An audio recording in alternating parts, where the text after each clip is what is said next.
paplanuhin namin kung paano kami magtatanim ngayon. Magtatanim kami ng gulay. Madami kaming tanim dito dati, pero napabayaan na. Tapos, hindi na naasikaso, namatay na.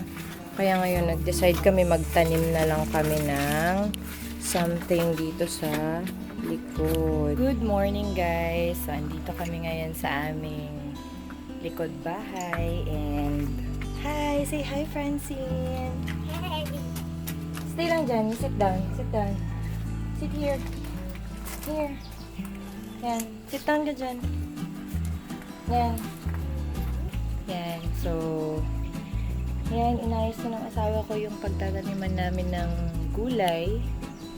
Yan yan. Oh, meron siyang gulay. Oh, yan yung pinagyayabang niyang gulay. Buti pa siya nabuhay yung gulay na tinanim niya. Ako hindi. Yan. So, kahapon nagtanim na ako ng seeds dyan. Merong eggplant, tomato, and pepper. Yung mga nandun, ano yan, dragon fruit. Magdidilig ako ng halaman. Didiligan ko yung mga tinanim ko kahapon. Kasi sobrang maaraw ngayon guys. Kailangan nilang madiligan para lumaki din yung tanim.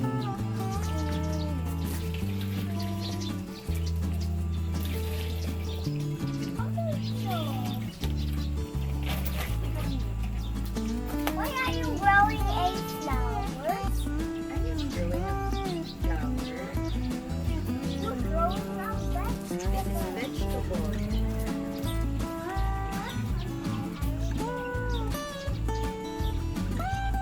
We're going to visit our plants every day, okay?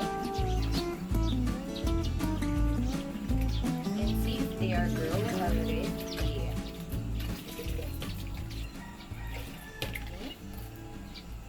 Let's water them every day, right?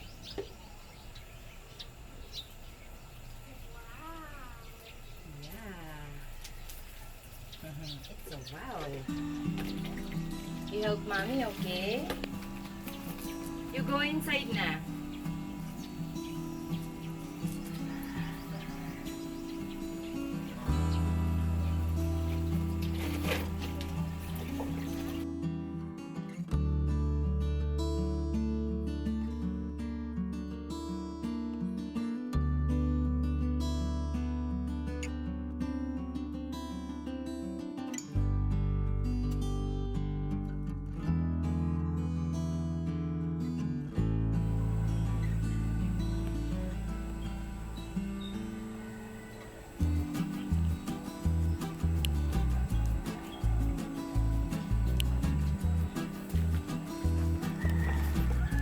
Yan guys, update ng tanim ko ay ayun, mamumunga na siya. Ayan, so ito rin aking pakwan, ang aking talong. Ayan, magbubulaklak na siya. Kamatis, 100 pesos yung loam soil na yan. So nagtanim ako ulit ng 3, 6. Ito ay kamatis. Ito ay yung parang Chinese pechay. It's chisum plant. Yan. Ano ito? Kinain na naman ng snail. Problema ko talaga dito yung snail. Kinakain nila yung dahon pag maliit pa.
Dito ko muna sila nilagay kasi pag uulan, baka lumubog sila sa tubig.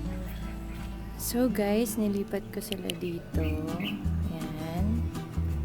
Kasi gumanda na yung panahon. Unlike kanina na maulan. So, ito na yung nilipat ko kanina. So, yan guys.